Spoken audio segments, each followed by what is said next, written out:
తండ్రి అయిన దేవుడు మనందరినీ చల్లగా కాపాడి మరొక బైబిల్ తరగతిని మనకు అనుగ్రహించి వాక్యాన్ని నేర్చుకోవటానికి దేవుడిచ్చిన అవకాశాన్ని బట్టి తండ్రి అయిన దేవునికి మనందరి తరపున యేసుక్రీస్తు నామములో కృతజ్ఞతలు చెల్లిస్తున్నాను.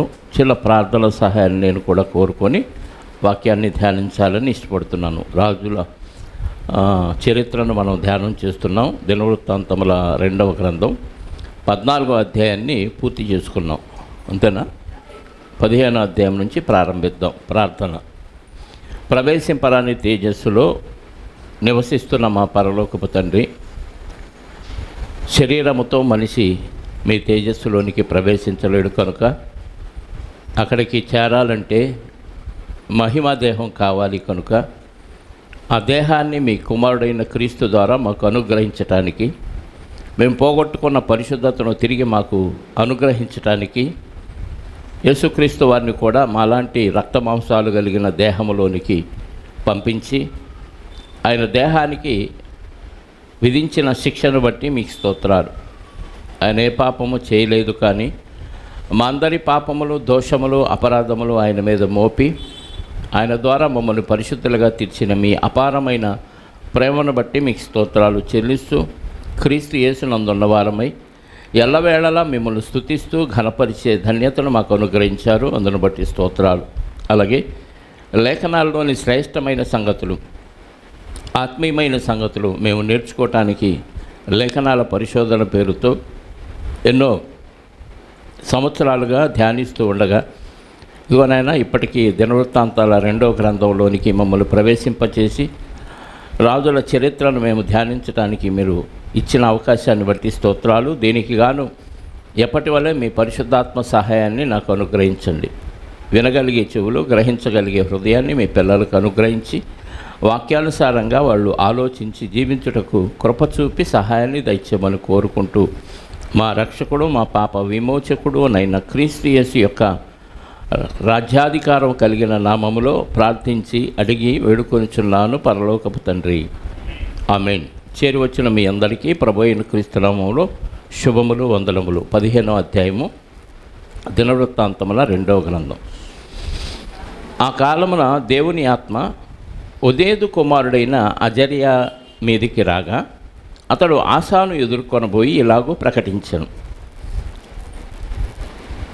ఆ కాలమున దేవుని ఆత్మ అంటే పరిశుద్ధాత్మ ఒదేదు కుమారుడైన, ఒదేదు అనగానే తిరిగి చేర్చుట, ఒదేదు అంటే తిరిగి చేర్చుట అనే అర్థం వస్తుంది. అజర్యా మీదికి రాగా, అజర్యా అంటే యెహోవా సహాయకుడై ఉన్నాడు అని అర్థం. అజర్యా అంటే యెహోవా సహాయకుడై ఉన్నాడు లేదా యెహోవా సహాయము చేశాడు అనే అర్థం వస్తుంది. అజర్యా అనగానే ఈ ఒక్క ఆయనే కాదు, ప్రవక్త అయిన అజర్యా గారు ఒక్కరే కాదు, బైబిల్లో చాలామంది ఈ పేరు కలిగిన వారు ఉన్నారు. అజర్యా అని పేరు వచ్చినప్పుడల్లా ఈయనే అనుకుంటే పొరపాటు. చాలామంది అజర్యాలు ఉన్నారు. రాజులు ఉన్నారు, మామూలుగా యాజకులు ఉన్నారు, ఇలా సామాన్య జనులు కూడా అజర్యా అనే పేరు కలిగిన వాళ్ళు ఉన్నారు. 1, 2, 3 పేర్లు అజర్యా గారి గురించి మనం చూస్తూ ముందుకు వెళదాం. రాజుల మొదటి గ్రంథము 4వ అధ్యాయము, రాజుల మొదటి గ్రంథము 4వ అధ్యాయము 2వ వచనాన్ని ఒకసారి చూద్దాం. దావీదు గారి దగ్గర ఉన్న అధిపతుల గురించి మాట్లాడుతూ అతని యొద్దనున్న అధిపతులు ఎవరనగా సాదోకు కుమారుడైన అజర్యా యాజకుడు. చూసారా, ఈ అజర్యా గారి పేరు ఏంటి? ఈయన చేసే వృత్తి అంటే యాజకుడు. యాజకుడైన అజర్యా గారు ఉన్నారు. 5వ వచనం, నాతాను కుమారుడైన అజర్యా అధికారుల మీద ఉండెను. చూసారా, యాజకుడైన అజర్యా ఒకే చోట దావీదు గారు ఏర్పాటు చేసిన ఆ టీంలో, సొలొమోను గారు ఏర్పాటు చేసిన టీంలో సాదోకు కుమారుడైన అజర్యా ఉన్నాడు, నాతాను కుమారుడైన అజర్యా యాజకుడుగా ఉన్న ఆయన కూడా ఇక్కడ మనకు కనపడుతుంది. 2 అజర్యాలు ఇక్కడ మనకు కనపడుతున్నారు. అలాగే 2వ గ్రంథం, రాజుల 2వ గ్రంథం 14వ అధ్యాయము 21వ వచనం.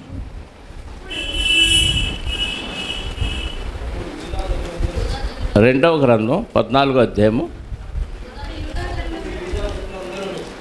అప్పుడు యోధా జనులందరినూ 16 సంవత్సరముల వాడైన అజర్యాను తీసుకొని అతని తండ్రి అయిన అమజ్యాకు బదులుగా పట్టాభిషేకము చేసిరి. అమజ్యా కుమారుడైన అజర్య, ఇక్కడ ఒక ఆయన యూదుల మీద రాజుగా అభిషేకించిన సందర్భం మనకి 10వ రాజు, యూదులను పరిపాలించిన 10వ రాజు అజర్య. అలాగే దినవృత్తాంతముల మొదటి గ్రంథం 2వ అధ్యాయము 8వ వచనం. మొదటి గ్రంథము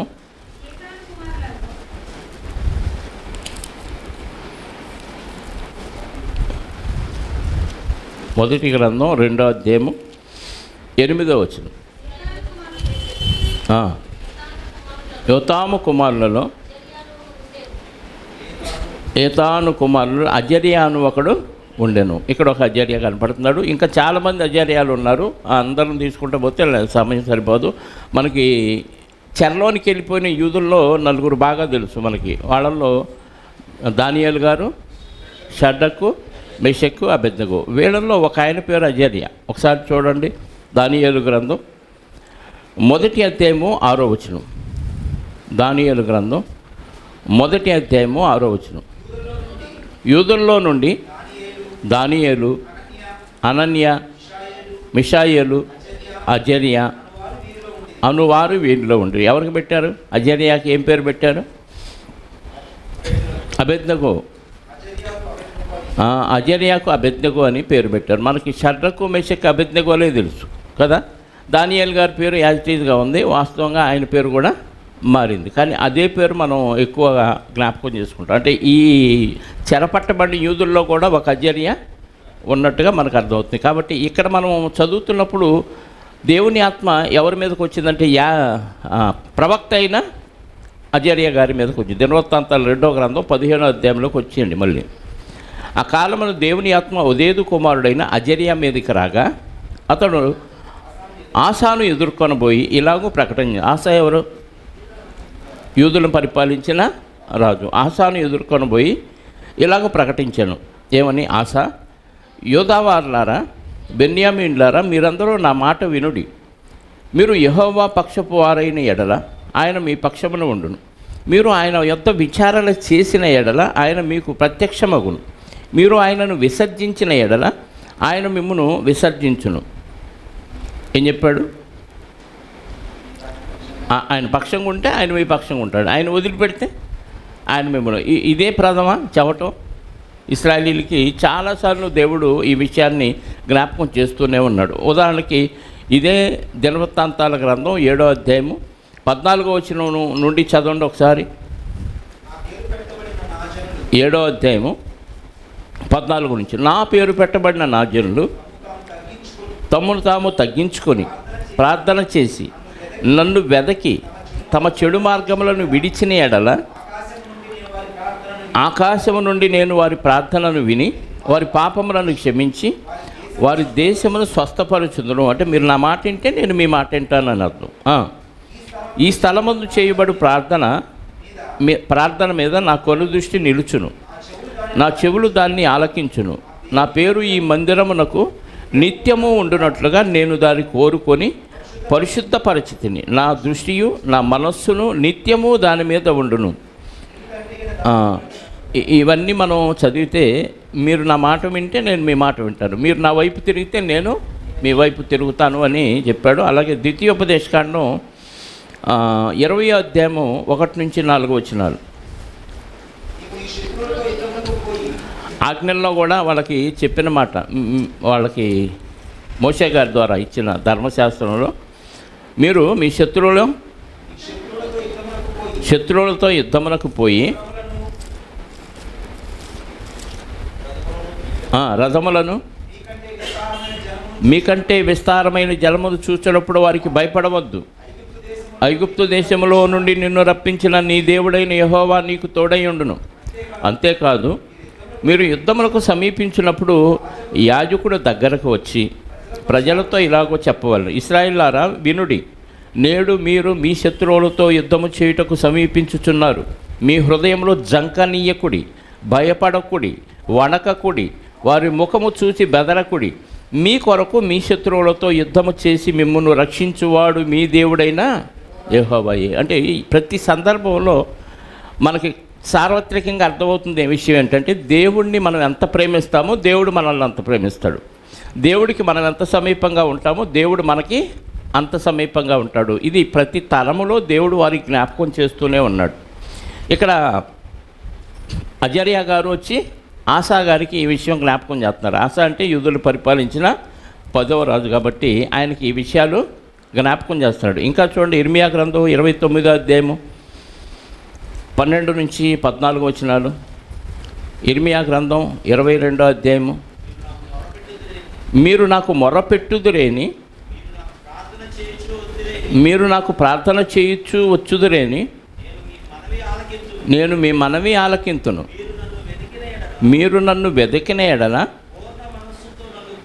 పూర్ణ మనస్సుతో నన్ను గూర్చి విచారణ చేయనెడల మీరు నన్ను కనుగొందురు. నన్ను నేను మీకు కనపరుచుకొందును. ఇదే యెహోవా వాక్కు. వెతికితే నేను దొరుకుతాను, వెతికితే ఖచ్చితంగా మీకు దొరుకుతాను. సమీపంగా వస్తే నేను సమీపంగా వస్తాను. ఇది ప్రతి తరంలో ప్రతి భక్తుని ప్రవక్త ద్వారా ఇశ్రాయేలుకి తెలియజేస్తాను. ఇప్పుడు మనకేంటి మరి? క్రైస్తవులుగా మనకు కూడా అంతేలా అంటే ఖచ్చితంగా అంతే.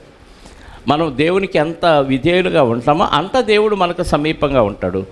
మనం ముందున్న సమస్య ఎంత పెద్దదైనా కావచ్చు, ప్రపంచానికి అది అసాధ్యం అవ్వచ్చు, కానీ దేవునికి సమస్తం సాధ్యమనే విశ్వాసం మనలో ఉంటే ఖచ్చితంగా ప్రతి సమస్యకు మనకి దేవుని దగ్గర పరిష్కారం లభిస్తుంది. కారణం ఏంటంటే, మనకు ముందు యుద్ధం చేసేది ఎవరట?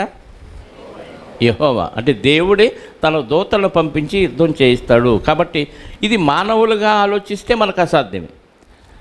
మన స్టేటస్ అంటే మన కెపాసిటీని బట్టి ఆలోచిస్తే మనకు అసాధ్యమే. కానీ దేవునికి అన్నీ సాధ్యం. కాబట్టి నువ్వు అంత దేవుడికి దగ్గరగా ఉంటే, దేవునికి దగ్గరగా ఉంటావంటే దేవుని చిత్తాన్ని నెరవేర్చటం. ఎంత దగ్గరగా ఉంటే దేవుడు అన్నీ సమకూర్చి జరిగిస్తాడు. కాబట్టి దేవుని యందు భయభక్తులు కలిగిన విశ్వాసులు ఎంత క్లిష్ట పరిస్థితిలో ఉన్నా ఏమాత్రం జంకకూడదు, భయపడకూడదు. ఆ మాటలు చదివారు కదా ఇర్మియా గ్రంథంలో. ఏమన్నాడు? మీరు జంకొద్దు, భయపడొద్దు, ఏమాత్రం మీరు అంటే భయపడేది ఎవరు? పిరికి వారు భయపడతారు. పరలోక రాజ్యానికి వెళ్ళని వారి జాబితాలో ప్రకటన గ్రంథం 22లో చదువుతాం కదా, 21:8 అనుకుంటా కదా. ఫస్ట్ పేరు ఎవరికి ఉంటుంది? ఎవరిది ఉంటుంది? పిరికివారు. అంటే నరకానికి వెళ్ళే బ్యాచ్లో పిరికివారు ఉంటారు. పిరికివారు అంటే దేవుని మీద పూర్తిగా విశ్వాసం లేనివారు అన్నారు. దేవుని మీద విశ్వాసం ఉంటే అసలు భయం ఏది ఉండదు కదా. మరి భయపడుతున్నామంటే అర్థం ఏంటి చెప్పండి? క్షణమాత్రం మానవుడిగా భయపడటం సహజం, కానీ ఆ భయం మానవుడిగా భయపడతాం అంతే. వెంటనే మనం దేవుని బిడ్డలో, దేవుని ఆత్మ వల్ల ఉన్నాడు, దేవుడు మన పక్షంగా యుద్ధం చేస్తాడనే విశ్వాసం మనకుంటే ఇంకా ధైర్యమే ధైర్యం. ఆ ధైర్యంతో నువ్వు అడుగు ముందుకేస్తే సమస్తం సమకూడి జరుగుతాయన్నమాట. అందుకేగా మనం రోమపత్రికలో ఎప్పుడు చదువుతాం, 8వ అధ్యాయంలో క్రీస్తు యేసునందు ఉన్న వారికి ఏ శిక్షా విధి లేదు అని అక్కడ ఒక మాట చెప్తాడు. కరువైన, ఖడ్గమైన, బాధ అయిన, వస్త్రహీనత అయిన 35 నుంచి కదా, క్రీస్తునే యేసు నుండి మనలను ఎడబాపు వాడెవడు? శ్రమైనను, బాధైనను, హింసైనను, కరువైనను, వస్త్రహీనత అయినను, ఉపద్రవమైనను, ఖడ్గమైనను మనలను ఎడబాపున. ఇందును గూర్చి వ్రాయబడినదేమనగా, దినమెల్లా నిన్ను బట్టి దినమెల్లా మేము వధింపబడిన వారము, వధకు సిద్ధమైన గొర్రెలమని మేము ఎంచబడిన వారము. అయినను మనలను ప్రేమించిన వాని ద్వారా వీటన్నిటిలో నుండి అత్యధిక విజయము పొందుచున్నాము. మరణమైనను, జీవమైనను, దేవదూతలైనను, ప్రధానులైనను, ఉన్నవైనను, రాబోవు అయినను, అధికారులైనను, ఎత్తైన, లోతైన, సృష్టింపబడిన మరి ఏదైనను మన ప్రభువైన క్రీస్తు యేసునందలి ప్రేమ నుండి మనలను ఎడబాప నేరమని రూఢిగా అంటే ఖచ్చితంగా ఫిక్స్ అయిపోవాలి. అంత విశ్వాసం ఉంటే ఇంకా మనకు భయం ఉండదు. ఇప్పటికైనా ఎవరికైనా అధైర్యం ఉంటే నీ విశ్వాసం సరిగ్గా లేదని ఫిక్స్ అయిపోండి. విశ్వాసాన్ని పెంపొందించుకోవటానికి ప్రయత్నం చేయండి. అదే ప్రవక్త అయిన అజర్యా గారి ద్వారా ఆసా గారికి దేవుడు తెలియజేస్తున్న మాట. అది ఎన్నో తరాల్లో, ఎన్నో సందర్భాల్లో అనేక మంది ప్రవక్తల ద్వారా ఇశ్రాయేలుకి దేవుడు తెలియజేస్తూనే ఉన్నాడు. 4వ వచనం.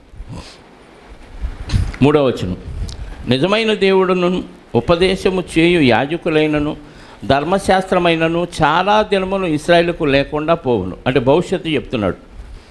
చాలా దినాలు ధర్మశాస్త్రం దొరకదు, నిజమైన దేవుడును ఉపదేశము చేయి యాజకులైనను ధర్మశాస్త్రమైనను చాలా దినములు ఇశ్రాయేలుకు లేకుండా పోవును.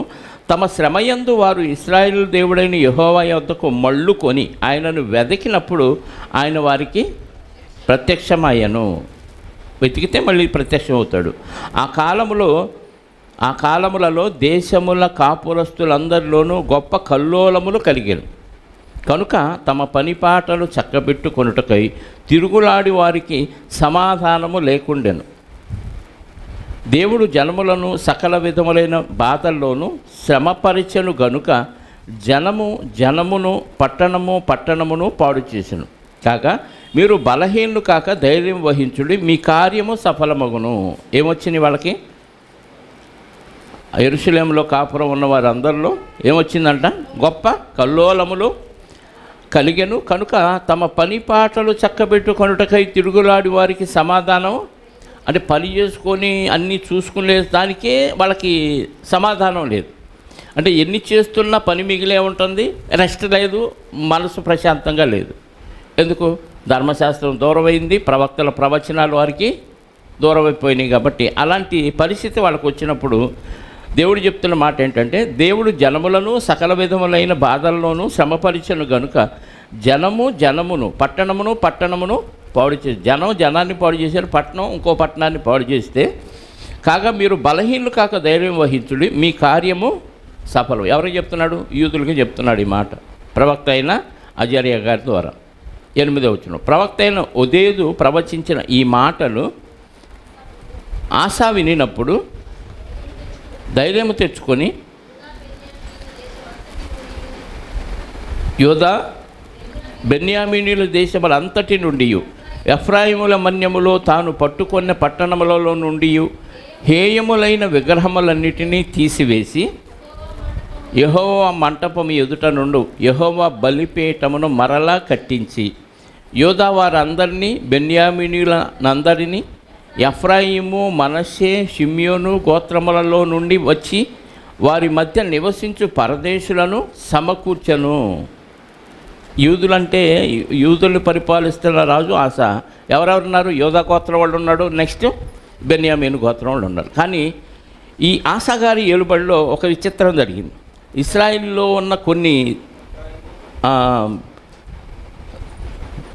గోత్రాల వాళ్ళు కూడా ఇక్కడికి వచ్చేసారు. కారణం ఏంటంటే ఇక్కడ సుపరిపాలన జరుగుతుంది, దేవుడు వీళ్ళ పక్షంగా ఉన్నాడన్న విషయం ఎరిగి విగ్రహాలని పక్కన పెట్టేసి వీళ్ళు కూడా వచ్చారు. ఎవరెవరు వచ్చారట అక్కడ? ఎఫ్రాయిము మనష్షే షిమ్యోను గోత్రములలో నుండి వచ్చి వారి మధ్య నివసించే పరదేశులను సమకూర్చెను. అతని దేవుడైన యెహోవా అతనికి సహాయుడై ఉండుట చూచి ఇశ్రాయేలు వారిలో నుండి విస్తారమైన జనులు అతని పక్షమున, ఇశ్రాయేలులో నుండి చాలామంది జనులు యూదుల పక్షంగా వచ్చి ఆసా రాజ్యంలో చేరిపోయారు. అక్కడి నుంచి ఇక్కడికి వలస వచ్చేసారు కాపురానికి. ఏ రాజు కాలంలో ఇలా జరగలేదు, కానీ ఆసా గారి ఏలుబడిలో మాత్రం ఈ విచిత్రం జరిగింది. ఎందుకు? దేవుడు ఇతని పక్షంగా ఉన్నాడు, ఇతను వాక్యానుసారంగా బతుకుతున్నాడు కాబట్టి, పరిపాలన చేస్తున్నాడు కాబట్టి అక్కడి నుంచి కూడా కొంతమంది ఇక్కడికి, అంటే భక్తి కలిగిన వారు ఎక్కడున్నా దేవుని ఆకర్షణలో ఉంటే వస్తారు అనేది మనం ఇక్కడ నేర్చుకోవాల్సిన నీతి. మామూలుగా విడిపోయారు, ఎవరి రాజ్యాన్ని వారు పరిపాలించుకుంటున్నారు, ఉత్తర రాజ్యం దక్షిణ రాజ్యం. అయితే ఉత్తర రాజ్యంలో నుంచి కూడా కొంతమంది ఈ రాజ్యంలోకి రావటానికి కారణం ఏంటంటే ఈయన దావీదు గారిలాగా పరిపాలిస్తున్నాడు కాబట్టి, దేవుని ఇతనికి తోడై ఉన్నాడు కాబట్టి మనం కూడా దేవుని సన్నిధికి వెళదామని ఇక్కడికి ఫ్యామిలీస్ అనేక జనాలు, ఈ గోత్రాలోళ్ళు కాక ఇంకా ఎవరు వచ్చారంట? ఎఫ్రాయిము షిమ్యోను గోత్రములో నుండి వచ్చి వారి మధ్య నివసించే పరదేశులను సమకూర్చెను. అతని దేవుడైన యెహోవా అతనికి సహాయుడై ఉండుట చూసి ఇశ్రాయేలు వారిలో నుండి విస్తారమైన జనులు అతని పక్షమున చేరిరి. ఆసా ఏలుబడి యందు 15వ సంవత్సరము 3వ నెల. 3వ నెల అంటే మనకి మే జూన్ ఈ నెలే వాళ్ళకి 3వ నెల. 3వ నెల పేరు సీవాను అనే నెల, సీవాను అనే నెల, ఆ నెల పేరు సీవాను. 3వ నెల వాళ్ళకి. మనకి మే కానీ జూను, ఈ రెండింటి మధ్యలో వచ్చేది మనకి సీవాన్ నెల. ఆసా ఏలుబడిలో 15వ సంవత్సరం, అంటే ఆయన ప్రారంభించి ఏలుబడి 15 సంవత్సరాలు ఏలుబడిలో 3వ నెలను ఆయన ఏం చేశాడు? యెరూషలేములో కూడి తాము తీసుకొని వచ్చిన కొల్ల సొమ్ములో నుండి ఆ దినమున 700 ఎద్దులను 7,000 గొర్రెలను యెహోవాకు బలులుగా అర్పించిరి. అన్ని ప్రాంతాల మీదకి వెళ్ళిపోయి దోచుకున్నారు కదా, వాళ్ళ గొడ్ల సావుళ్ళు అన్నీ కూల్చేసి అందులో ఉన్న పశు సంపద అంతా తెచ్చేసుకున్నారు. వీళ్ళకి తిరుగులేదు, ఎక్కడికి వెళ్ళినా ఎదురు చెప్పేవాళ్ళు లేరు కాబట్టి చాలా కొల్ల సొమ్ము తెచ్చుకున్నారు. కాబట్టి ఆ డబ్బులతో తెచ్చిన ఇదిగో ఈ బలులు అర్పించారు. ఎన్ని బలులు అంట? ఆ దినమున 700 ఎద్దులను 7,000 గొర్రెలను యెహోవాకు బలులుగా అర్పించారు. కొల్ల సొమ్ములోంచి తెచ్చారు కాబట్టి ఇవన్నీ అర్పించారు. పూర్ణ హృదయముతోనూ పూర్ణ ఆత్మతోనూ తమ పితరుల దేవుడైన యెహోవా యొద్ద విచారణ చేయుదుమనియు.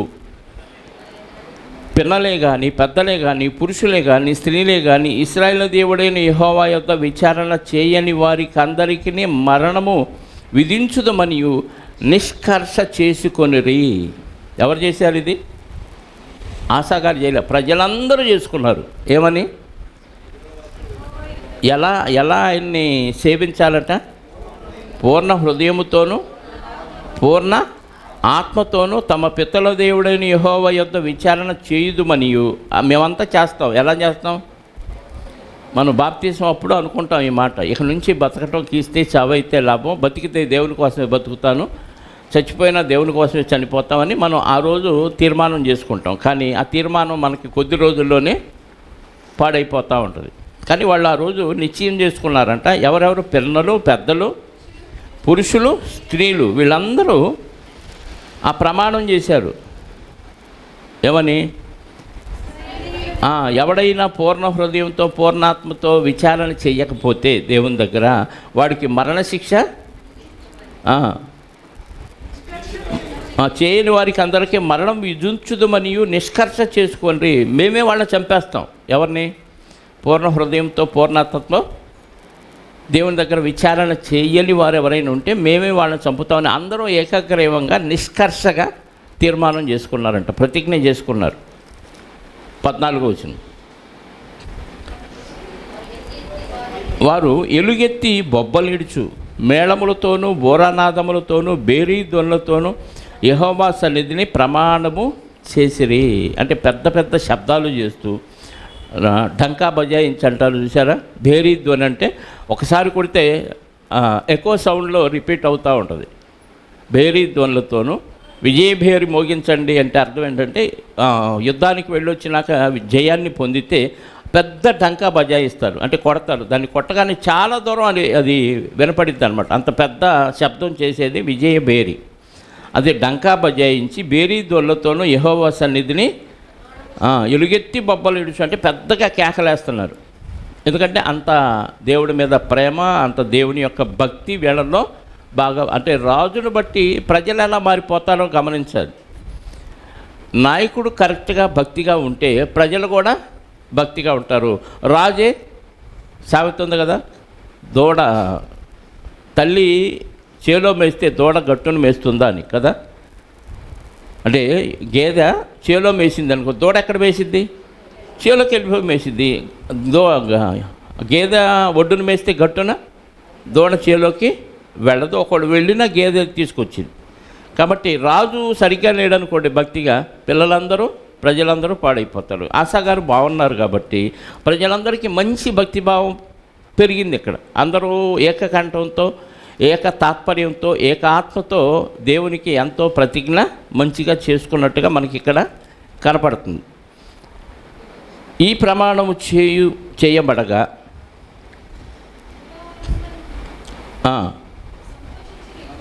ఈ ప్రమాణము చేయబడగా యోధా వారందరూ సంతోషించిరి. వారు పూర్ణ హృదయముతో ప్రమాణము చేసి పూర్ణ మనస్సుతో ఆయనను వెదికి ఉండిరి కనుక యెహోవా వారికి ప్రత్యక్షమై చుట్టూనున్న దేశస్థులతో యుద్ధములు లేకుండా వారికి నెమ్మది కలుగజేశాను. ఎలా వెతికారంట?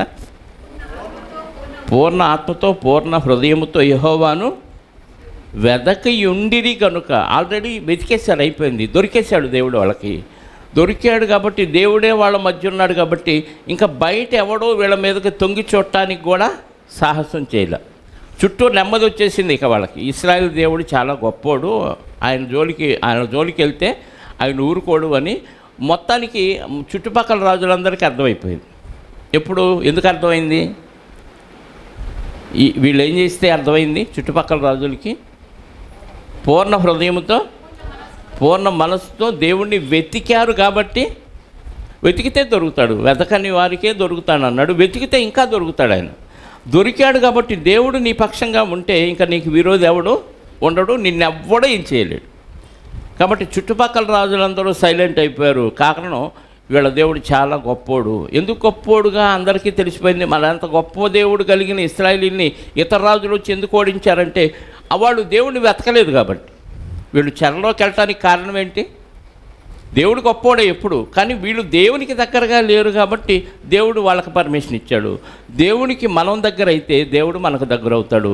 దేవునికి మనం దూరం అయితే దేవుడు మనకు దూరం అవుతాడు. దేవుడు మనకు దూరం అయితే లోకమంతా నీకు వ్యతిరేకం అయింది. నీ వాళ్ళే నీకు వ్యతిరేకం అవుతారు, నీ శత్రువులుగా మారిపోతారు.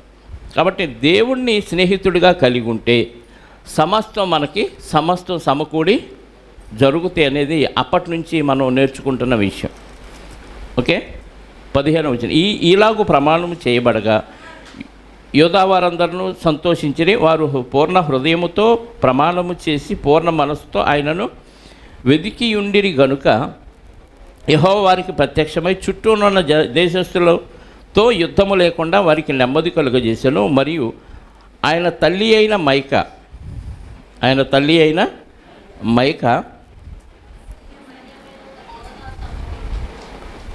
మైక అసహ్యమైన ఒక దేవతా స్తంభమును నిలిపినందున. ఎవరి తల్లి? ఎవరో రాజు పేరేంటి? ఆస యూదులను పరిపాలిస్తున్న రాజు. ప్రజలందరూ దేవుని పక్షంగా ఉన్నారు. ఆసా గారు మంచి భక్తుడయ్యాడు, దేవునికి ప్రాధాన్యత ఇచ్చాడు కాబట్టి ప్రజలందరూ కూడా దేవుని పక్షంగా ఉన్నారు, మంచి భక్తిగా ఉన్నారు, దేవుణ్ణి కలిగి ఉన్నారు. ఇశ్రాయేల్ జనాంగంలో నుంచి కూడా యూదుల్లోనికి వలస వచ్చారు చాలామంది, 3 గోత్రాల వాళ్ళు, ఇంకా చాలామంది ప్రజలు కూడా వచ్చారు. అందరు బాగున్నప్పుడు ఇంట్లోనే కుంపట వచ్చేసింది. తల్లి ఏం కలిగి ఉందంట? అసహ్యమైన ఒక దేవతా స్తంభమును నిలిపినందున ఆమె ఇక పట్టపు దేవి అయి ఉండకుండా రాజైన ఆస ఆమెను త్రోసివేసి ఆమె నిలిపిన విగ్రహమును పడగొట్టి చిన్నాభిన్నములు చేసి కిద్రోను వాగు దగ్గర దాన్ని కాల్చివేశాను. తల్లి అనే పక్షపాతం ఏమాత్రం లేదు. తన తల్లి తప్పు చేసినా ఆయన ఊరుకోలేదంట. అంటే దేవుని పక్షంగా నిలబడితే మన భేదం అనేది చూపించకూడదు. తప్పు ఎవరిదైనా ఒకటే, తనవారా బయటవారా ఈ భేదం ఉండకూడదు. దైవజనుడికి ఏముండకూడదు? మన భేదం ఉండకూడదు. తప్పు చేస్తే అందరూ సమానమే, ఒప్పు చేస్తే అందరూ సమానమే దేవుని దృష్టిలో. కాబట్టి అలాంటి పాలన ఆశాగారు చేశారు. తల్లి నిలిపింది కాబట్టి ఏముందలే అని వదిలేయలే.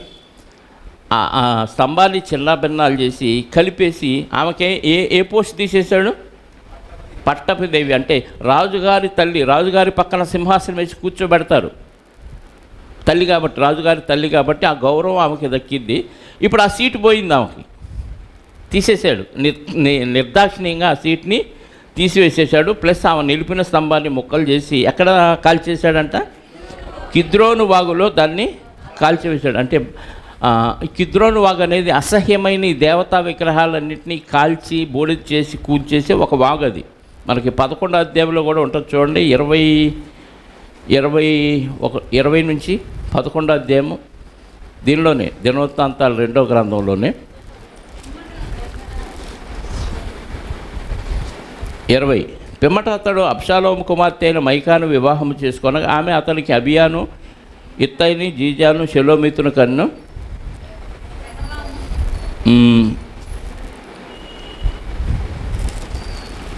సారీ,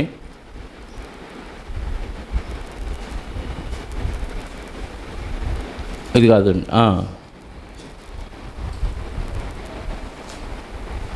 కిద్రోను వాగు అంటే చీకటి లేక నలుపు అని అర్థం. దాన్ని ఆ వాగులో కాల్చివేసినట్టుగా కనపడుతుంది. 17వ వచనం, ఆస ఉన్నత స్థలములను ఇశ్రాయేలులో నుండి తీసివేయలేదు, కానీ అతడు బ్రతికిన కాలమంతయు అతని హృదయము యథార్థముగా ఉండెను. ఉన్నత స్థలాన్ని మాత్రం తీసేయలేదు, కానీ ఆయన బతికిన కాలం అంతా హృదయం ఎలా ఉందట? యథార్థంగా ఉంది. దేవుడు నచ్చే యాంగిల్ ఇదే. హృదయం యథార్థంగా ఉంటే, అంటే పరిశుద్ధంగా ఉంటే, నీతి న్యాయాలు జరిగిస్తూ ఉంటే, తన మన భేదం లేకుండా ఉంటే దేవుడికి బాగా నచ్చుతారు. దేవుడికి బాగా నచ్చితే తన కుటుంబం బాగుంటుంది, తన ప్రజలు కూడా బాగుంటారు. ఇప్పుడు ఆసా గారిని బట్టి మనం నేర్చుకునేది ఏంటంటే, ఈయన దేవునికి విధేయుడై ఉన్నాడు, యథార్థంగా ఉన్నాడు, కాబట్టి ఆయన రాజ్యం ఏమైపోయింది?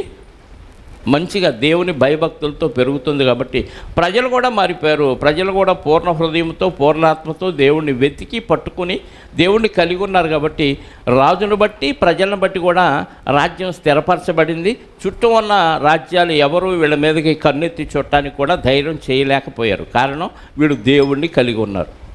ఓకే. 18వ వచనం, తన తండ్రి ప్రతిష్ఠించినట్టు తాను ప్రతిష్ఠించినట్టు వెండిని బంగారంను ఉపకరణములను అతడు తీసుకొని దేవుని మందిరమునందుంచెను. ఆసా ఏలుబడి యందు 35వ సంవత్సరము వరకు యుద్ధములు జరగలేదు. ఎన్ని? సింహాసనం ఎక్కిన దగ్గర నుంచి 35 సంవత్సరాలు యుద్ధాలే లేవు. అంటే అర్థం ఏంటి? 35 సంవత్సరాలు ఆసా గారు ఎలా బతికారు? యథార్థంగా బతికాడు. అంటే దేవునికి విధేయుడై బతికాడు. కాబట్టి చుట్టుపక్కల రాజుల నుంచి ఎలాంటి ప్రాబ్లం లేకుండా నెమ్మదిగా ఉన్నారు. అంటే ప్రజలందరూ సుఖశాంతులతో దిగులు లేకుండా ఆహారం తిని హ్యాపీగా నిద్రపోయారు. అదే ఎప్పుడు యుద్ధం వస్తుందా, ఎప్పుడు ఏ సమస్య వచ్చిందా అని ఆలోచించిన వాళ్ళకి సరిగ్గా నిద్ర కూడా పోలేరు. ఎప్పుడు ఎవడొచ్చి దోచుకుంటాడా, ఎవడొచ్చి మన భార్య పిల్లల్ని ఎత్తుకుపోతాడా, చంపేస్తాడా, ఎప్పుడు చెరలోనికి తీసుకెళ్తాడా, ఈ దిగులతో ఉన్నామనుకోండి. మొన్న మధ్య యుద్ధాలు జరిగినాయి. ఎక్కడ? ఇరాను, ఇజ్రాయిల్, వీటికి యుద్ధాలు జరిగినాయి. ఆ ప్రజలు ప్రశాంతంగా నిద్రపోయారా? ఇక్కడ నుంచి ఇండియా నుంచి వెళ్ళిన వాళ్ళు కూడా ఆ ప్రాంతంలో నివసిస్తున్న వారికి భయకంపితులయ్యారు. ఇంటికి వెళ్తే బాగుండు అంటే విమానాలు లేవు. విమానాలు లేని పరిస్థితి. ఇంటికి వెళ్ళలేరు, అక్కడ ప్రశాంతంగా బతకలేరు. బంకర్లో దాక్కున్నారు చాలామంది. అంటే యుద్ధాలు జరుగుతున్న పరిస్థితుల్లో ప్రశాంతత లేదు. యుద్ధాలు లేకుండా నెమ్మదిగా ఉంటే, ఈరోజు మిలిటరీ వాళ్ళు అక్కడ కాపలా కాస్తున్నారు కాబట్టి బోర్డర్లో మనం ప్రశాంతంగా నిద్రపోతున్నాం. అదే వాళ్ళు లేరనుకోండి, ఏ దేశం వాళ్ళు ఎప్పుడు ఏ ర్యాకెట్ వేస్తాడో, ఏ విమానం వచ్చిందో, ఏ బాంబులు వచ్చి మన మీద పడతాయో తెలియదు. కాబట్టి విక్కిమంటూ ప్రశాంతంగా నిద్రపోం. కానీ ఈ ఆశాగారి ఇల్బడిలో 35 సంవత్సరాల వరకు ప్రశాంతమైన వాతావరణం దేశంలో నెలకొంది. అక్కడ నుంచి మారిందని అర్థం. చూద్దాం. 16వ అధ్యాయం ప్రారంభం. ఆసా ఏలుబడి యందు 36వ సంవత్సరము ఇశ్రాయేలు రాజైన బయషా వారి మీద దండెత్తి బయలుదేరి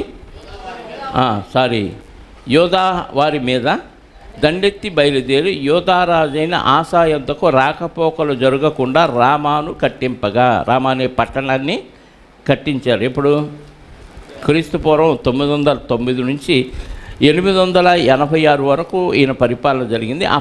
ఆ సమయంలో ఈ ఆసా గారు ఏలుబడి చేశారు.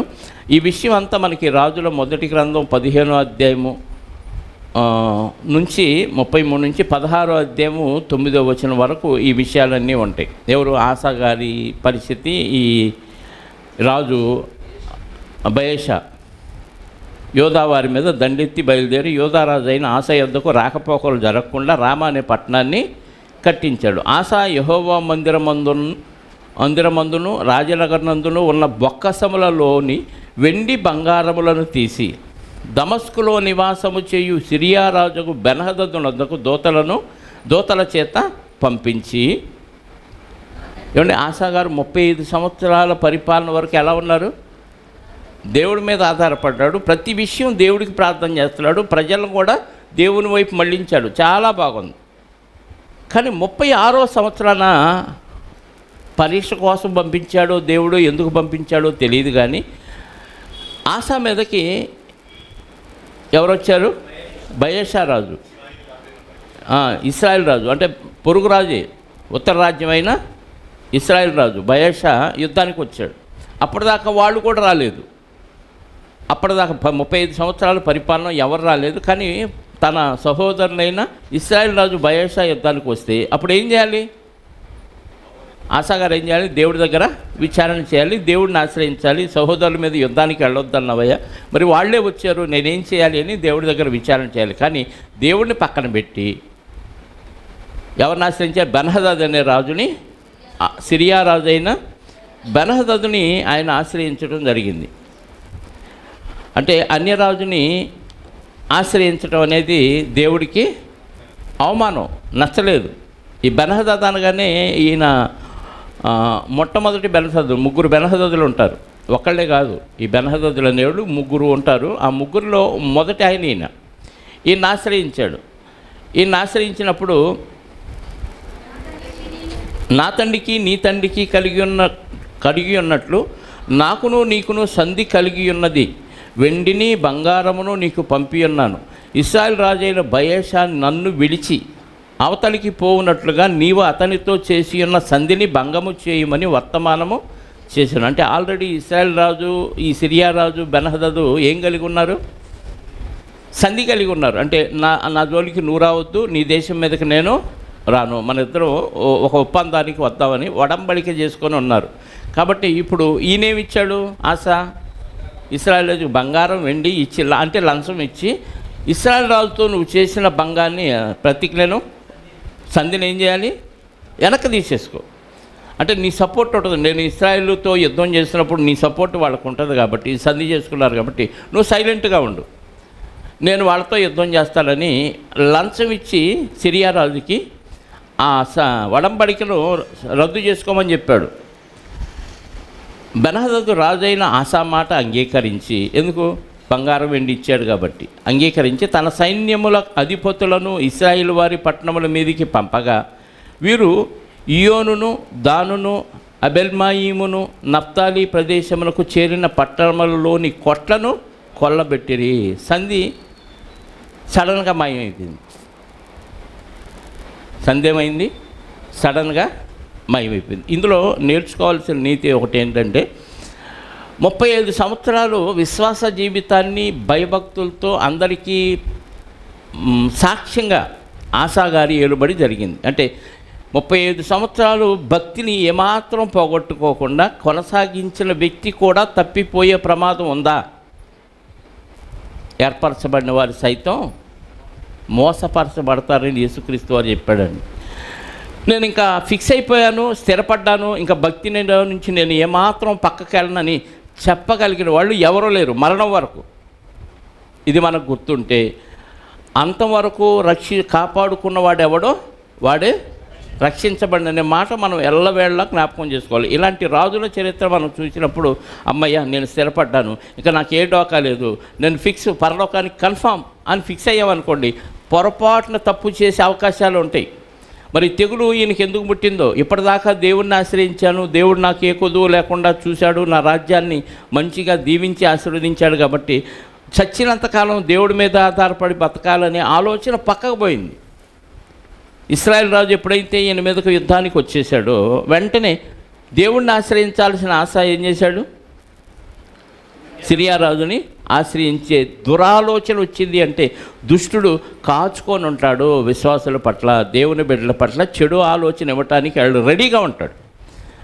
ఆడ ఆలోచన అమలుపరిచాడు. ఇక్కడ అమలుపరచగానే డబ్బులు ఇచ్చేశాడు. ఎక్కడి నుంచి తీసిచ్చాడు? ఇవి దేవుని మందిరంలో నుంచి తీసిచ్చాడు. పైగా వీడి సొంత సొమ్ము కాదు ఇచ్చింది, ఏది దేవుని మందిరంలో నుంచి ఇచ్చాడు. అంటే అదొక పాపం.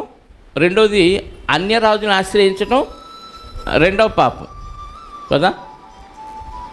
అన్యరాజును ఆశ్రయించడం రెండవ పాపం. రెండు పాపాలు ఏకకాలంలో అయినా చేశాడు కాబట్టి రెండు తప్పులు చేశాడు కాబట్టి దేవుడికి కోపం వచ్చింది సహజంగా.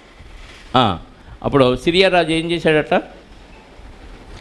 బెన్హదదు రాజైన ఆసా మాట విని అంగీకరించి తన సైన్యముల అధిపతులను ఇశ్రాయేలు పట్టణముల మీదకి పంపగా వీరు ఇయోనును దానును అబెల్మాయిమును నఫ్తాలి ప్రదేశములకు చేరిన పట్టణములలోని కొట్టను కొల్లబెట్టిరి.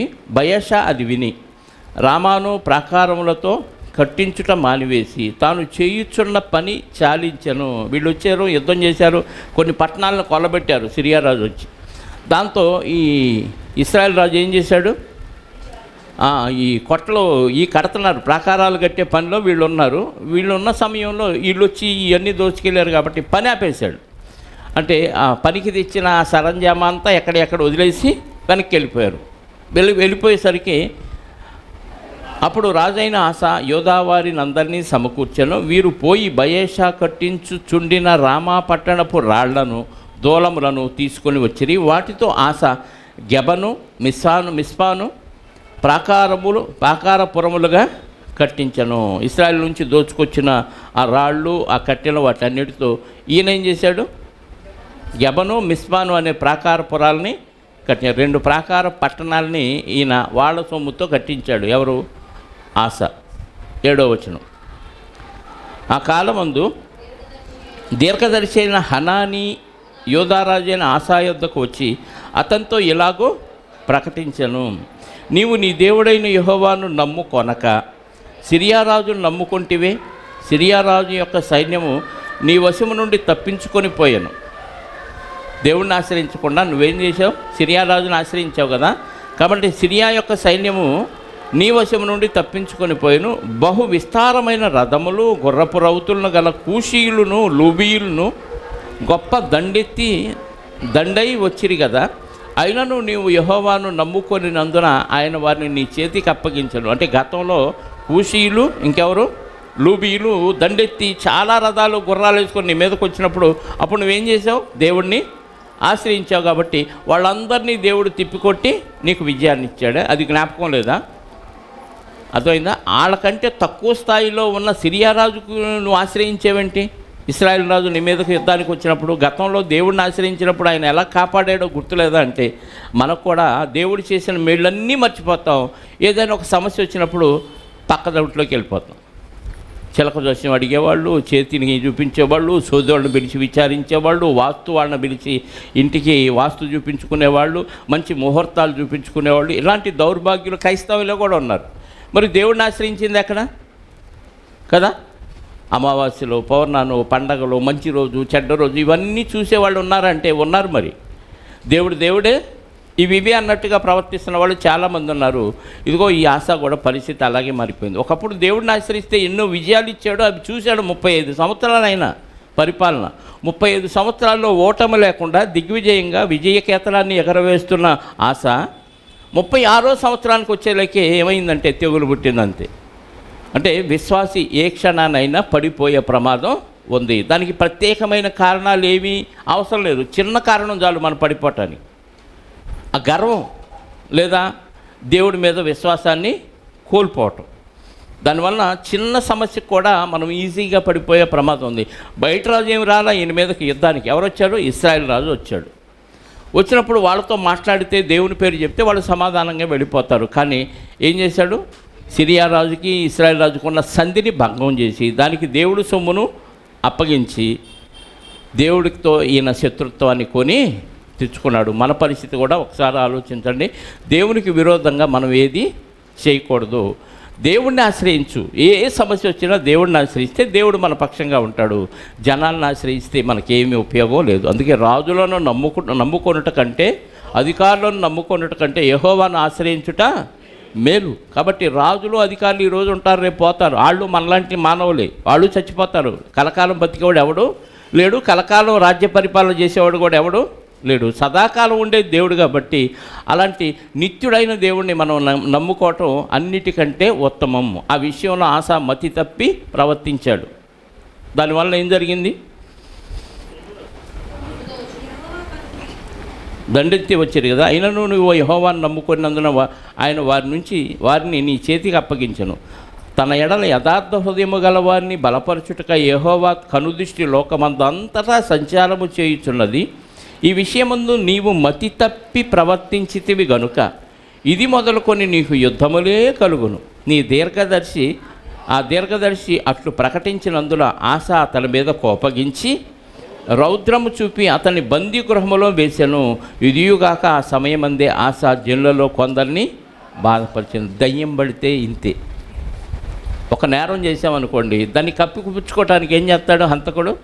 ఒక హత్య చేస్తున్నాడు, ఎవరో చూశారు, చూసినోడిని బతుకుంటే ఏం చేస్తాడు? వాడు వెళ్ళి అందరికీ చెప్తాడు, సాక్ష్యం చెప్తాడు కాబట్టి వాడిని లేపాలి అంటాడు. వాడిని లేపేటప్పుడు ఇంకోటి జరగవచ్చు. ఇలా ఎంతమందిని చంపుకుంటూ పోతాం. అందుకే మనం కూడా ఉన్నది ఉన్నట్టు మొహా అని చెప్పేయండి. ఒక చిన్న అబద్ధం ఆడామనుకో, అమ్మయ్య సరిపోయిందిలే సర్దుకున్నారు అనుకుంటాం మనం. ఈ అబద్ధాన్ని కవర్ చేసుకోవడానికి మరొక అబద్ధం ఆడాల్సి వచ్చింది. అంటే ఒక చిన్న తప్పు చేస్తే దాన్ని కప్పిపుచ్చుకోవటానికి ఎన్నో తప్పులు చేయాల్సి వస్తుంది. ఎందుకంటే ఇది దేవునికి విరుద్ధమైంది. ఒక చిన్న విషయంలోనే అక్రమంగా ప్రవర్తించాడు ఆస. దానివల్ల దయ్యం వచ్చి లోపల ప్రవేశించాడు. దయ్యంగాడు వచ్చి లోపల ప్రవేశిస్తే అంతకుముందు ప్రవక్త చెబితే ఏం చేశాడు? అజర్యా ప్రవక్త చెప్తే స్వీకరించాడు, దేవుడు చెప్పినట్టే చేశాడు. మరి ఈ ప్రవక్త వ్యతిరేకంగా చెప్తే ఏమైంది చెప్పండి? కోపం వచ్చింది. మనం కూడా ఒక దైవజనుడు కానీ ఒక విశ్వాసి కానీ వాక్యంలో ఇలా ఉంది, నువ్వు ఇలా లేవు అని చెప్పినప్పుడు అతని మాటగా తీసుకోవద్దు. మీరు యవనస్తులు చెప్పని, నేను చెప్పని, ఇంకెవరైనా చెప్పని, అది వాక్యమా మనిషి మాట? చెప్పండి, వాక్యమా మనిషి మాట? వాక్యము మనిషి ద్వారా దేవుడు నీకు తెలియచేశాడు. తెలియచేయబడిన మాట దేవుంది. నీ బాగు కోసం దేవుడు తెలియజేశాడు. దాన్ని హృదయపూర్వకంగా స్వీకరించి దాన్ని సరి చేసుకున్న వాళ్ళు ధన్యులు. నన్నే అన్నావు, నా గురించే చెప్పావని ఎంతోమంది పాస్టర్ల మీద గొడవలు పడిన సందర్భాలు మనం చూస్తూనే ఉన్నాం కదా. నీ గురించి ఎవరు చెప్పారు? దేవుడు చెప్పాడు. నువ్వు సరిగ్గా లేవు కాబట్టి చెప్పాడు. ఆశ తప్పిపోయాడు కాబట్టి, మైండ్ పోయి చేశాడు కాబట్టి, అదే విషయాన్ని ప్రవక్త వచ్చి చెబితే ఏమైపోయింది? ఉగ్రుడైపోయాడు, కోపం వచ్చేసింది, తీసుకెళ్ళి జైల్లో పెట్టేశాడు. ఎందుకు మంచి చెబితే జైలు పాలు చేస్తారంటే ఎంతోమంది భక్తుల చరిత్ర ఇలాగే వెళ్ళిపోయింది. ఆయన తీసుకెళ్ళి ఏం చేశాడంట? ఆయన జైల్లో పెట్టింది కాక చాలామంది జనులను కూడా ఏం చేశారు? బాధ పెట్టారు. అంటే దేవుని పక్షంగా ఉన్నవారినే బాధిస్తాడు. ఈయన చెడిపోయాడు. చెడిపోయినోడు మంచివాడినే బాధిస్తాడు, చెడ్డవాడిని బాధించడు. అనేక మంది జనులను కూడా ఈయన బాధపరిచాడు. ఆశ చేసిన కార్యములన్నింటినీ గూర్చి యోధా ఇశ్రాయేలు రాజుల గ్రంథమందు, అంటే ఇద్దరు రాజుల గ్రంథాల్లో కూడా ఆశా గారి గురించి వ్రాయబడింది. ఆశ తన ఏలుబడి యందు 39వ సంవత్సరమున పాదములలో జబ్బు పుట్టి 35 ఏళ్ళు బాగున్నాడు. 36వ సంవత్సరాన చెడిపోయాడు. చెడిపోయి ఎన్నేళ్ళు బతికాడు? 4 ఏళ్ళు బతికాడు. 36, 37, 38, 39వ సంవత్సరం అంటే 4వ ఏటలో పాదాల్లో భయంకరమైన జబ్బు పుట్టిందట. తాను బహు బాధపడినను దాని విషయంలో అతడు యెహోవా యొద్ద విచారణ చేయక వైద్యులను పట్టుకొను. డాక్టర్ వెంట తిరిగాడు. దేవుడికి వ్యతిరేకంగా నేను చేయటం వల్లే ఈ జబ్బు నాకు పెట్టాడు దేవుడు, నేను ప్రవక్తని జైల్లో పెట్టాను, చాలామంది జనులను బాధించాను, దేవుడికి వ్యతిరేకంగా సిరియా రాజును ఆశ్రయించాను, ఇవన్నీ మర్చిపోయి డాక్టర్ ఉంటే చాలు నా జబ్బు తగ్గిద్ది అనుకున్నాడు. కానీ దేవుడిని ఆశ్రయించలేదు కాబట్టి ఏం చేశాడట? దేవుడు విచారణ చేయక వైద్యులను పట్టుకొని ఆశ తన పితలతో కూడా నిద్రించి తన ఏలుబడి యందు 41వ సంవత్సరమున మృతి పొందగా 6 సంవత్సరాలు బతికాడు. ఏది? దేవుణ్ణి విడిచిపెట్టిన తర్వాత. ఇప్పుడు 39వ ఏట పాదాల్లో జబ్బు వస్తే 41వ ఏట చచ్చిపోయాడు. అంటే ఎన్ని సంవత్సరాల పుండు బాధతో బాధపడ్డాడు? 2 సంవత్సరాల 3, 40, 41 అంతే కదా. 2.5 సంవత్సరాలు సుమారుగా ఆ బాధతోనే పాదాల్లో జబ్బు వచ్చింది. అంటే రాజుగారి జబ్బుకే వైద్యం లేదు ఆ రోజుల్లో. ఎంత భయంకరమైన బాధ అనుభవించుంటాడు. ఈ బాధలో ఏం జరగాలి వాస్తవంగా చెప్పండి? దేవుడు గుర్తు రావాలి. బాధలోని ఎవరైనా మారేది కదా. రోగం వచ్చింది, డాక్టర్ దగ్గరికి వెళ్ళాం, మా వల్ల కాదన్నాడు, అప్పుడు దేవుడా అంటారు ఎవరైనా కదా. చాలామంది మార్పు అలాగే జరిగింది. కానీ ఎంత సమస్య వచ్చినా ఆల్రెడీ మంచోడు చెడిపోయాడు. చెడిపోయినప్పుడు దేవుడు పరీక్షించాడు, బాధ పెట్టాడు. బాధలో ఏం గుర్తు రావాలి? దేవుడు గుర్తు రావాలి. కానీ యెహోవా యొద్ద విచారణ చేయక వైద్యులను ఆశ్రయించాడు. దయ్యం పట్టినోడు పరిస్థితి ఇలాగే ఉంటుంది. దయ్యంగాడు మారనివ్వడు. ఒకసారి చెడిపోయే ఆలోచన మనకు వచ్చిందనుకోండి, ఇంకా చెడిపోతానే ఉంటాం, ఇంకా బాగుపడం. కాబట్టి చెడిపోకుండా కాపాడుకోవటానికే ప్రయత్నం చేయాలి. అంటే ప్రతి విషయంలో మనం విశ్వాసం విషయంలో జాగ్రత్త కలిగి ఉండాలి. జాగ్రత్త లేకపోతే ప్రమాదం. మనం సంపాదించిన పరిశుద్ధత పోగొట్టుకునే ప్రమాదం ఉంది. అందుకే మీకు కలిగిన వాటిని గట్టిగా పట్టుకొనడి. ఏమాత్రం లూజ్ చేసినా దొంగన్నాడు దోచుకెళ్ళటానికి. అది వాడికి ఉపయోగపడదు. మనకు ఉపయోగపడకుండా చేయటమే వాడి లక్ష్యం. కాబట్టి ఆశా నుండి విశ్వాసాన్ని దొంగిలించేశాడు. వాడికి సాతానుగాడికి అది ఉపయోగపడదు. ఇంత బాధ 2.5 సంవత్సరాల పైన బాధపడిన పాదాల్లో జబ్బు వచ్చి ఏమాత్రం మార్పు రాలేదు. దేవుని వైపు తిరగలేదు. ఎందుకు తిరగలేదు? దేవుణ్ణి నమ్ముకో మంచిది. నువ్వు చవి చూసావు కదా 35 సంవత్సరాలు దేవుని యొక్క ప్రభావాన్ని, దేవుని యొక్క బలపరాక్రమాలని ఇవన్నీ చూసావు కదా. ఒకసారి మళ్ళా దేవుని వైపు తిరిగితే దేవుడు ప్రేమమయుడు, క్షమిస్తాడు కదా అనే ఆలోచన రాకుండా చేశాడంటే ఎంత తీవ్రంగా డిప్రెషన్లోకి వెళ్ళిపోయాడో చూడండి. ఈయన చరిత్రలో మనం నేర్చుకోవాల్సింది ఏంటంటే ఎంత ఎదిగినా ఒదిగి ఉండాలి అనేది మనం నేర్చుకోవాలి. అందుకే తను తాను తగ్గించుకునేవాడు హెచ్చించమని. దేవుని దగ్గర ప్రతి విషయంలో దావీదు గారు అంత గొప్పోడైనా ఏమాత్రం అతిశయపడలేదు. తగ్గించుకొనే బతికాడు. చనిపోయేదాకా ఆయన తగ్గింపు జీవితం అలాగే ఉంది. ఎంత భక్తులైనా వాళ్ళు తగ్గించు జీవితాన్ని కలిగి ఉన్నారు కాబట్టి వాళ్ళు పరదేశంలో నెమ్మదిగా ఉండగలిగారు. చదువుదాం. అత్తరు పనివారు సిద్ధము చేయబడిన సుగంధ వర్గములతోనూ పరిమళ ద్రవ్యములతోనూ నిండిన పడక మీద జనులు అతన్ని ఉంచి అతని నిమిత్తం బహు విస్తారమైన గంధవర్గములను దహించిరి. ఎందుకంటే పాదాల్లో పట్టిన ఆ పుండు కంపు కొట్టిందేమో. మరి ఏటితో దహించారంట? విస్తారమైన గంధవర్గం అంటే పెర్ఫ్యూమ్స్, చాలా రకాల చెక్కలు ఉంటాయి. గంధపు చెక్క కాలుతున్నప్పుడు ఏమొచ్చింది? శవాన్ని కాల్చిన శవవాసన రాదు, సుగంధ వాసన వచ్చింది. అంత కుడిపోయింది 3 ఏళ్ల పాటు సుమారుగా ఆ పుండు. పాదాల్లో పుట్టిందంటే ఒళ్ళంతా పాకిందేమో. మరి గంధవర్గాలతోనూ విస్తారమైన సుగంధ పరిమళ ద్రవ్యములతోనూ నిండిన పడక మీద జనులు అతన్ని ఉంచి అతని నిమిత్తం బహు విస్తారమైన గంధవర్గములను దహించిరి. దావీదు పట్టణమందు అతడు తన కొరకై తొలిపించుకున్న సమాధి యందు అతన్ని పాతిపెట్టిరి. ముందే సమాధి సిద్ధం చేసుకున్నాడు. తన గోతిని తానే తవ్వుకున్నాడు. పోయి ఫస్ట్ హాఫ్ అంతా ఎలా ఉంది? 35 సంవత్సరాలు ఆశాగారి జీవితం. భక్తి అంటే ఎలా ఉండాలి, ఇలా బతకాలి. చూసా, ప్రతి విషయంలో దేవుణ్ణి అడుగుతున్నాడు, ప్రతి విషయంలో దేవుణ్ణి ఆశ్రయిస్తున్నాడు. ఇంతమందికి మాదిరిగా ఉన్నాడు. దేశం సుభిక్షంగా ఉండటానికి ఈయన భక్తే కారణం అన్నట్టుగా ఉన్నాడు. చివరిలో 6 ఏళ్లలో ఏమైపోయింది? స్టోరీ మారిపోయింది. స్టోరీ ఏమైపోయింది? 35 ఏళ్ల విశ్వాస జీవితం 6 ఏళ్లలో ఏమైపోయింది? పాడైపోయింది. అంటే మనం ఎంత విశ్వాస జీవితంలో ఎన్ని మహత్కార్యాలు, ఎంతమందికి సువార్త చెప్పినా, ఎంతమందిని కాపాడినా, ఎన్ని ప్రసంగాలు చేసినా చివరిలో పడిపోవన్న గ్యారంటీ లేదు. ఎప్పుడైనా మనం ఏ విషయంలోనైనా పడిపోయే ప్రమాదం ఉంది. కాబట్టి జాగ్రత్త కలిగి ఉండాలనేది ఆశాగారి జీవితం మనకు పాఠంగా దేవుడు నేర్పిస్తున్నాడు. కాబట్టి ఇది మనసులో పెట్టుకొని మనం బహు జాగ్రత్త, తస్మాత్ జాగ్రత్త కలిగి ఉందాం. ప్రార్థన చేసుకుందాం. పరిశుద్ధుడు అయిన మా పరలోకపు తండ్రి, మహోన్నతమైన ఘనమైన మీ నామాన్ని బట్టి స్తోత్రాలు.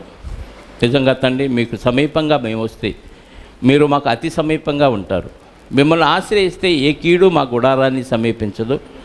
ఎంత బహుగా ఆశీర్వదిస్తారో ఆశాగారి జీవితం. 35 సంవత్సరాలు ఆయన యొక్క పరిపాలన మాకు చక్కగా తేటగా తెలియజేస్తున్నారు. అలాగే పూర్ణ హృదయంతో, పూర్ణ ఆత్మతో మిమ్మల్ని ఆరాధిస్తే, మిమ్మల్ని స్తుతిస్తే మీరు మా పట్ల ఎంత ఔదార్యంగా, ఎంత కృపగా ప్రవర్తిస్తారో మాకు అర్థమైంది నాయన. కానీ మిమ్మల్ని విడిచిపెడితే, మీ నుండి మేము దూరం అయితే ఎంత భయంకరమైన స్థితిలోకి వెళ్ళిపోతామో. మా విశ్వాసాన్ని చాలా జాగ్రత్తగా కాపాడుకోవాలని ఆశాగారి జీవితాన్ని నుంచి మాకు పాఠాన్ని నేర్పించారు. అందుని బట్టి స్తోత్రాలు. మీ పిల్లలుగా ఉన్న మేమంతా తప్పిపోకుండా, మేము నిలబడ్డామనే ఒక ఫీలింగ్లో ఉండి పడిపోకుండా మమ్మల్ని మేము కాపాడుకోవటానికి, అనేక మందిని కాపాడటానికి కృప చూపి సహాయాన్ని దయచేయండి. ఇలాంటి పాఠాలు మాకు నేర్పిస్తూ మా యొక్క భవిష్యత్తును ఇంకా మీకు సమీపంగా మలుచుకోవటానికి మీరు చేస్తున్న సహాయాన్ని బట్టి కూడా మీకు క్రీస్తు ద్వారా కృతజ్ఞతాస్తుతులు చెల్లిస్తూ వచ్చిన బిడ్డలందరినీ సురక్షితంగా వారి కుటుంబాలకు చేర్చండి. వచ్చిన వారిలో ఎవరెవరికి ఎలాంటి స్థితి ఉందో మీకు తెలుసు. అనారోగ్యమా, ఆర్థిక సమస్య, మానసిక బలహీనత, రుగ్మతల, సంతానం లేకపోవటమా, వివాహం కాకపోవటమా, తండ్రి ఎలాంటి సమస్యలు ఉన్నా, గర్భంతో ఉన్నవారా వారందరినీ జ్ఞాపకం చేసుకొని తగిన ఆరోగ్యాన్ని, ఆయుష్కాలాన్ని, ఆశీర్వాదాలని వారికి అనుగ్రహించమని కోరుకుంటూ, మా రక్షకుడు నీ ప్రియకుమారుడైన యేసుక్రీస్తు వారి యొక్క పరిశుద్ధమైన నామములో ప్రార్థించి అడిగి వేడుకొనుచున్నాను పరలోకపు తండ్రి. ఆమేన్. మనందరికన్నా తండ్రి అయిన దేవుని ప్రేమ, ఆయన జ్యేష్ఠ కుమారుడైన యేసుక్రీస్తు వారి యొక్క కృప, మనందరి సంచకరువుగా ఉన్న పరిశుద్ధాత్ముని అన్యోన్య సహవాసము ఇప్పుడు ఎల్లప్పుడూ సకల పరిశుద్ధులకు సదాకాలము తోడై ఉండి నడిపించునుగాక. ఆమేన్. అందరికీ యేసుక్రీస్తు నామములో శుభములు, వందనాలు.